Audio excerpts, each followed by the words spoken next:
Hope you're all doing very well.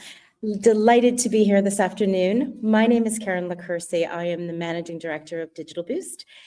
Today we are here to talk about digital skills, which is a very big topic and one that I know for many people is really exciting, but also for many people is one that brings a bit of anxiety.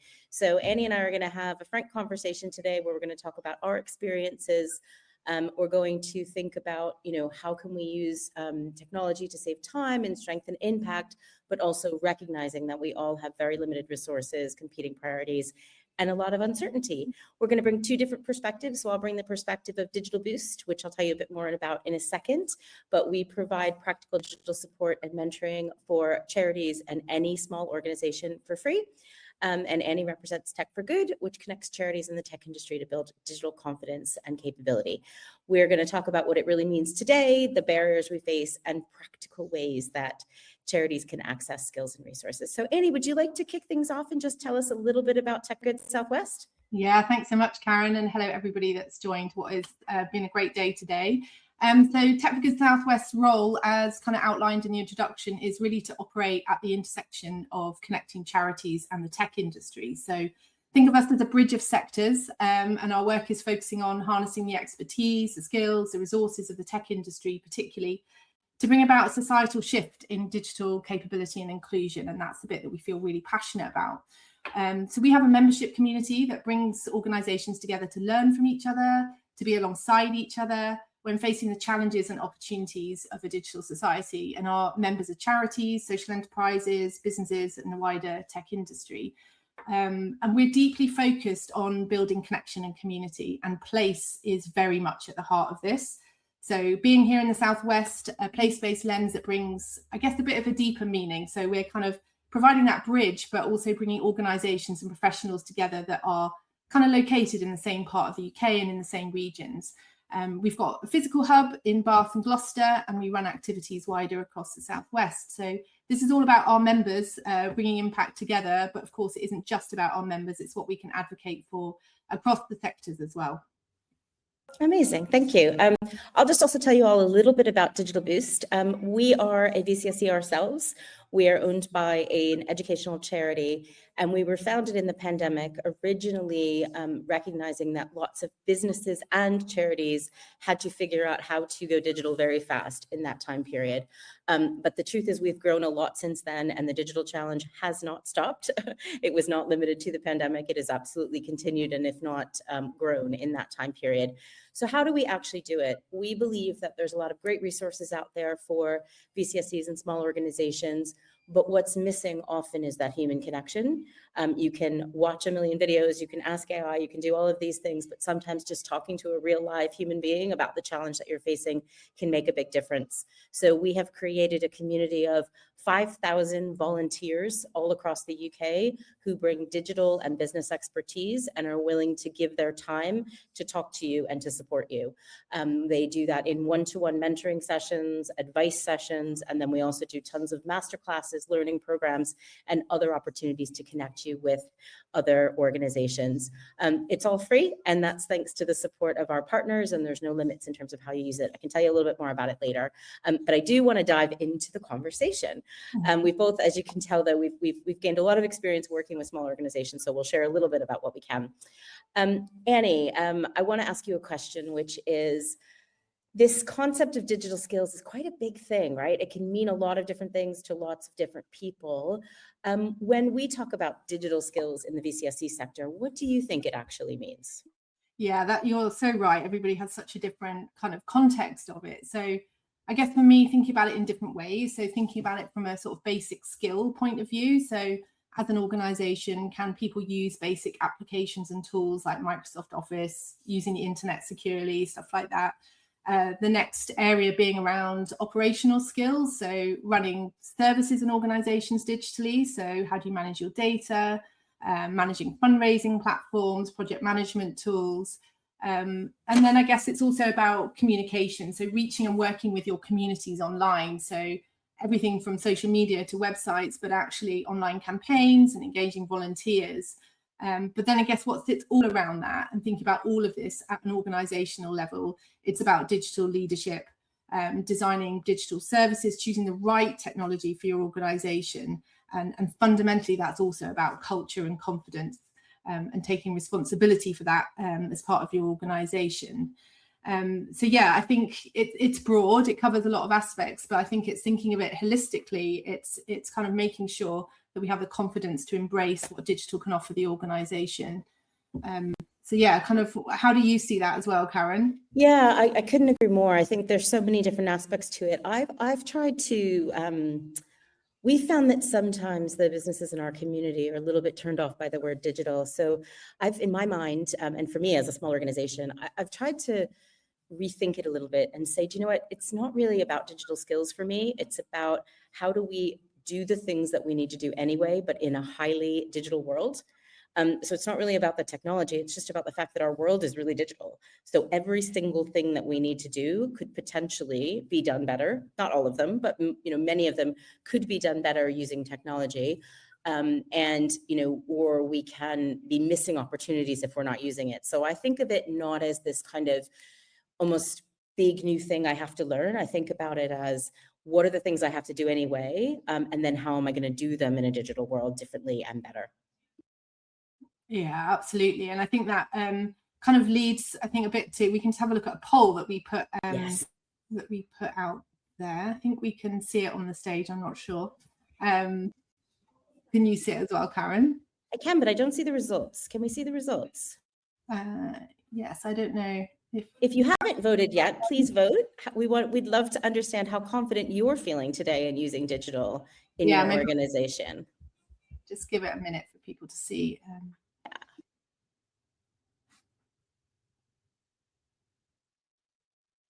Lots of votes coming in now. There was a lot of very confident people. That's gone down slightly. Can you see that in the poll section, Karen? I actually can't, so I'm going to let you tell us what you're seeing. So I don't know. I'm obviously doing something wrong. My digital skills are not strong enough, so I'll leave that one to you. Okay, so yeah, we had a number of different options. So I guess it's changing quite rapidly. So I guess the majority, so there's been nearly 100 votes. Around 50% are fairly confident, so I can usually work things out, followed by about 30% in terms of very confident, and then neutral. So most others, the remaining 20% is sometimes confident, sometimes not. Is that what you see, Karen, broadly across what you're seeing with organizations presenting? Yeah, definitely. I think it's one of those things where everyone is building their confidence. We've seen definite increases in recent years because people have had to move forward, right? We've had to drive that. But it's brilliant to see so many feeling very confident. I think what we find is that, and I'm actually this week at a tech conference and filled with technologists.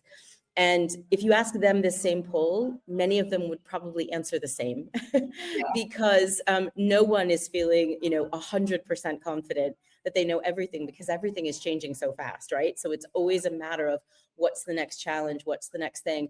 But that one in the middle is the one where in our community, we really try to get people toward, which is that, you can work it out. It doesn't intimidate you. You're willing to take a chance to try something, even if you don't get it right in the first time. It's overcoming that fear that I think is one of the biggest barriers that we see. And so it's brilliant to see that almost half of the folks feel that they're in that area. Yeah. So I think that led us on to one of the other questions that we wanted to talk about nicely, which was the sort of mindset and confidence barriers that organizations are facing. So obviously you've talked to some there. I mean, do you see there any differences across the sort of size of organization that you might be supporting, or kind of other areas of that kind of mindset, confidence area? Absolutely. One of the biggest things we see in our community, we really focus, we help any small organization, but most of the organizations in our community are very small, so under 5 employees.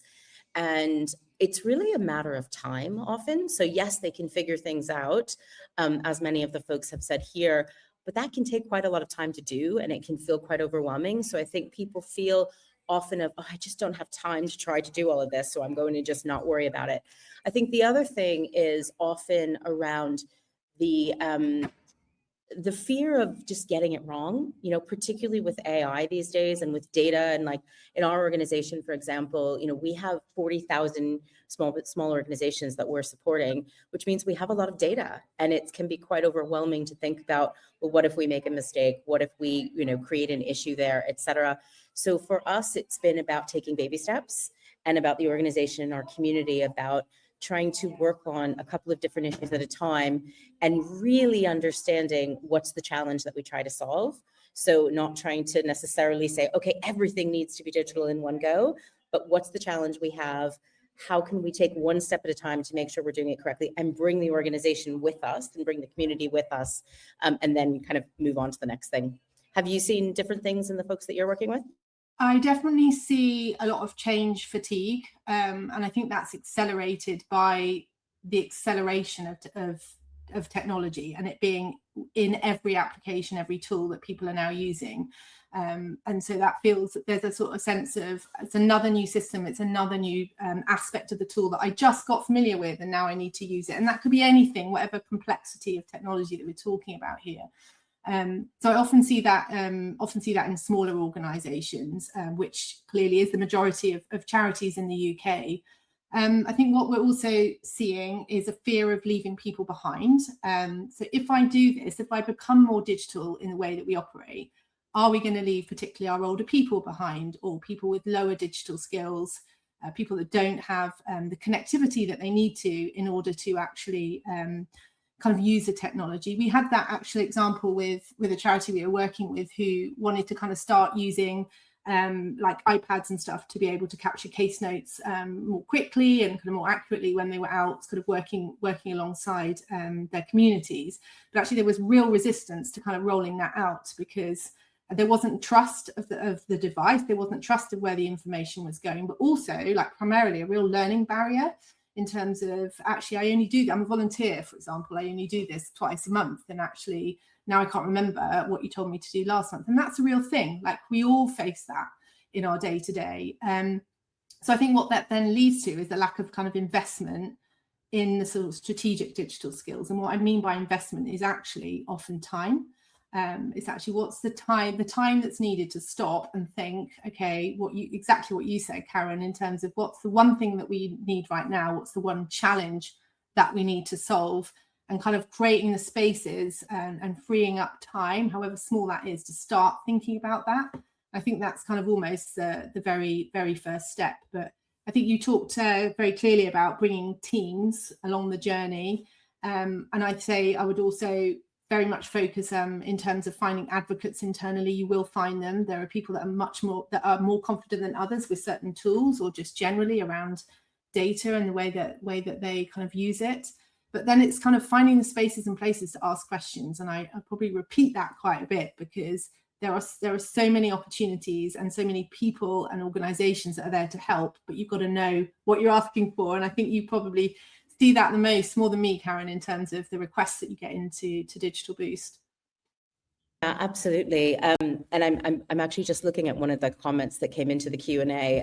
Someone said, you know, they can always work things out, but the question is, they're wondering, you know, is it them? Is it the hardware, or is it the network? And then the frustration and tears, which just I think is something that we absolutely see. You know, it's as we said, a lot of our organizations are really small, so it's not necessarily about having to get board buy-in or management buy-in or whatnot, but it's that feeling of by yourself, right? You're kind of figuring this thing out and you're like, what have I done?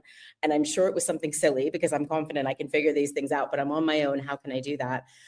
So one of the things we always advocate for then is, you know, try not to do it on your own, actually. How can you build a network around you of someone that you can just say, hey, by the way, this is what I just did. Is it me? Am I doing something dumb here? What does that look like?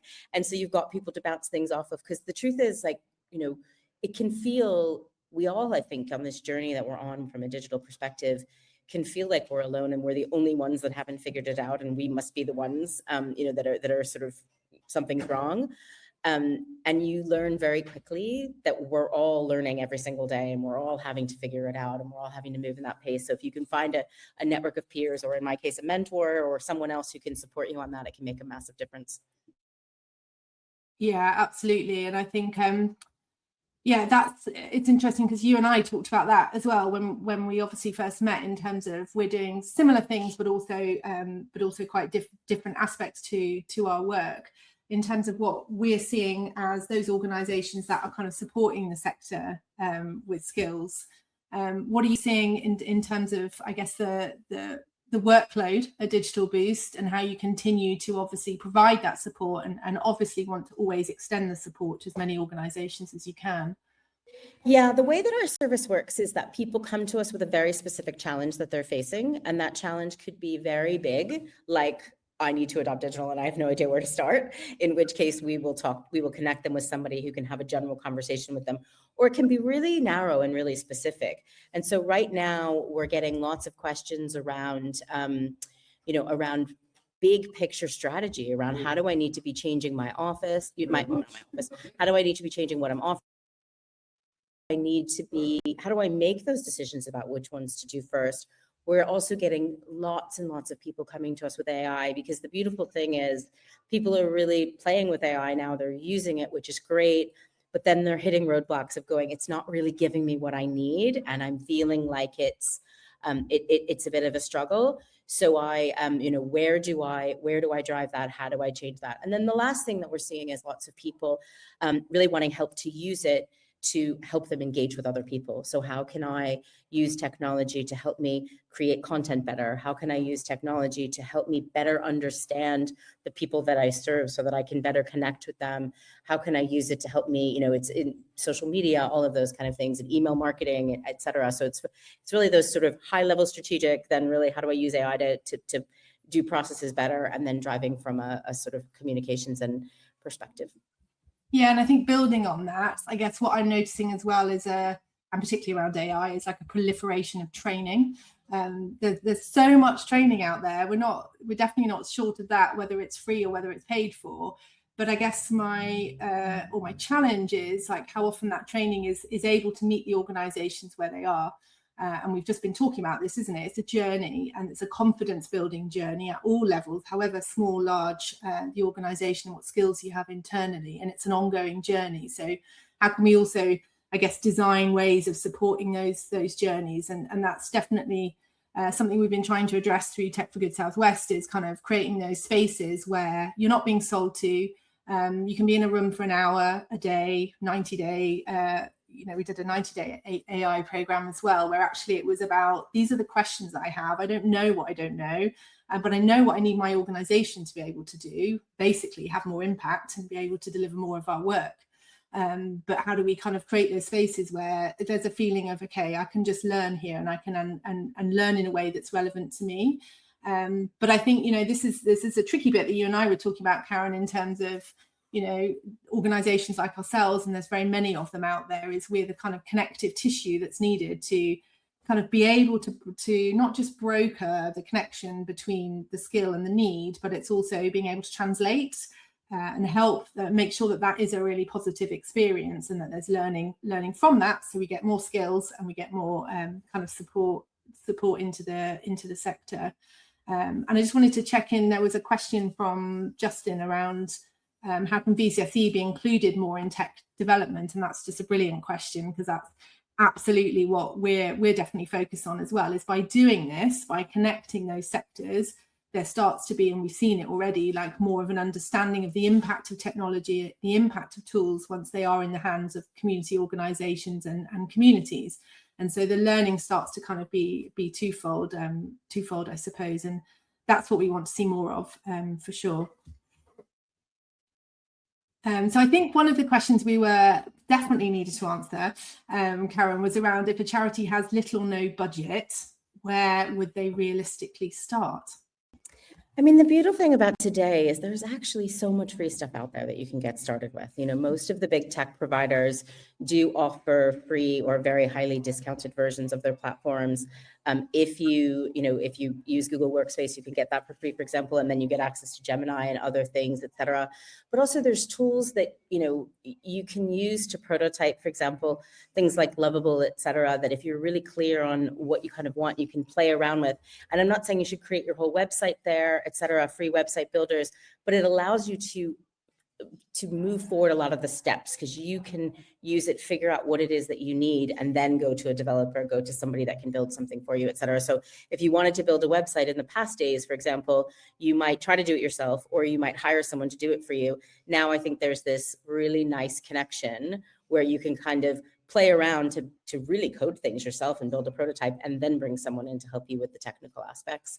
The other thing I would say is there's a lot of, as you pointed out, there's a lot of networks out there that you can join, things like that. You know, at Digital Boost, as I said, we can support you with lots of mentors. Our partners, we're also seeing, you know, we work with a lot of the big tech partners, and a lot of them are running programs where they'll offer discounts, et cetera. So figure out the challenge that you need help with, and then just, you know, basically search for it, and you will often find discounts and ask for them. What are you seeing?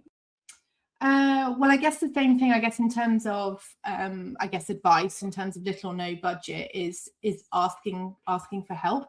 And that's asking for help from your team, from the board, from the sector that you're in, and the kind of regional networks and groups that you're in, because the help is out there. But actually, one of the things I've really noticed is just organizations don't ask for it. And I think one of the problems there is that you don't know what you don't know, so you don't know what to ask for. So, but there are also people that can help with that. So it's remembering that actually you just don't know. You just know that you've got a few blockers in your organization. You know, there's operational overheads. How can we start to look at where technology might start to alleviate some of that? That may be all that you know, and there are definitely people out there and organizations that are willing to support, and not always at a fee, quite often not, to help you understand and figure that out. And I'd say also really looking at what's happening locally to you. So who can you leverage and learn from? Other organizations at a similar size, similar challenges, build relationships, have a conversation and turn up. I know the industry is just so at capacity and it's so overstretched. But we all know that when we're in a room with somebody else, be that online or kind of physically, and we are able to have a conversation, so much can happen in a very small amount of time. So I'd say it's also really about connecting with others. On the kind of practical stuff, there's definitely donation schemes, partnerships with local tech companies. There's lots of that out there in the free software. But I think don't do too much with the free software before you really know what it is you need to kind of focus on next. I'd also just say there was a question in here around how can we make sure that VCSEs don't fall behind. And I think your point about asking for help and building those networks around you is key to that. So we see that the mentors, for example, in our community, they may start working with a business on a very specific challenge, but then they'll keep pushing them forward and say, okay, actually, now what else should we do next? What, do you realize that you could do this in a different way?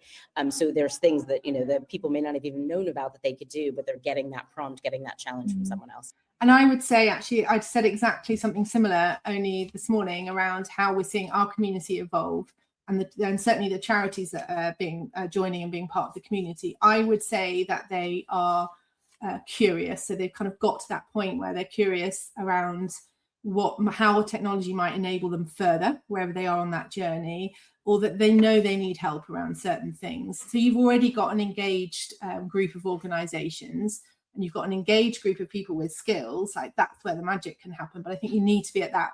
We go back to the kind of mindset and kind of confidence shift. It's knowing that the help is out there. Last question for you, Annie, which is, how do you move those? So everybody's talked about how they're comfortable kind of figuring it out, playing around, so sort of short term, but how do we build that longer term digital confidence that we're feeling like we can drive things forward and we sort of have a direction on where we need to go? So as an organization, I would say it's about training, and I use that kind of in its kind of biggest term, that training is always on, it's always invested in.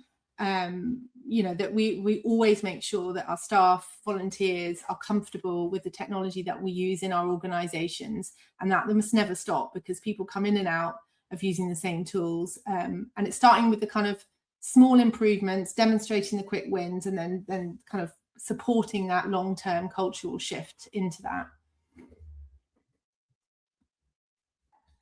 Brilliant. I couldn't agree more. Any last reflections from you? What would be your one last piece of advice for folks who are thinking, you know, they're relatively comfortable, but they want to move forward and stay ahead of the game? I would go back to what I was just talking about in terms of finding others navigating similar challenges. So the kind of whole peer network, shared experiences, that's the place in those spaces where they are in and around where you operate or in your kind of sector networks is actually find those that have either been through it or are there right now, and kind of it's not such a feeling of we're alone, we're the only ones doing this. What about you, Karen? Yeah, I think for me, it's just try things out. You know, I think the best way to overcome fear is to just try stuff. And, you know, if you're using AI tools, for example, the first couple of times you put something in, you might get some pretty terrible outputs, but then you'll, you know, use it. I always like to think of AI, for example, as like a member of my team or an agency that I'm briefing. The better information I give it, the better output I'm going to get from it. And I get better at that the more I do it. And the more I realize, okay, this worked, this didn't work. So it's a test and learn game. And the best way to overcome that fear is to just do it and try it and get help from others. Yeah, I love that.